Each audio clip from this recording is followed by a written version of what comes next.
Social মিডিয়াতে দেখেছেন ভারতের জমিনে হুমায়ুন কবির নামে একজন সিংহ বাঘের মতো একজন পুরুষ, এই পুরুষে একটা প্রমাণ করে দিলেন ভারতের জমিনে যেই বাবরি মসজিদকে ইয়াজিদ আর ইহুদির বাচ্চারা, জালেমের বাচ্চারা যেই বাবরি মসজিদকে ভেঙে ফেলেছিলেন, আবার সেই বাবরি মসজিদ হুমায়ুন কবির নামে একজন যুবক তৈরি করতেছেন। আল্লাহু আকবার বলেন।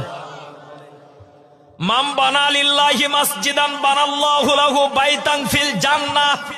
ও মুসলমান, যদি কোনো ব্যক্তি একটা মসজিদ বানায়, আল্লাহ রাব্বুল আলামিন ওই ব্যক্তির জন্য জান্নাতে একটা আলাদা ভাবে স্পেশাল ভাবে ঘর বানিয়ে দেন।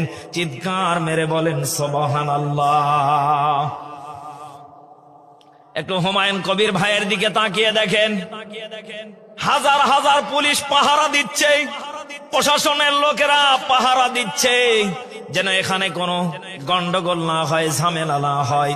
আমার হুমায়ুন কবির ভাই শুধুমাত্র 300 কোটি টাকার কাজ করার জন্য কেবলমাত্র মুখ দিয়ে বের করেছে। ব্যাংকে এত পরিমাণ টাকা ঢুকেছে, টাকা নেওয়ার মতো আর জায়গা নেই।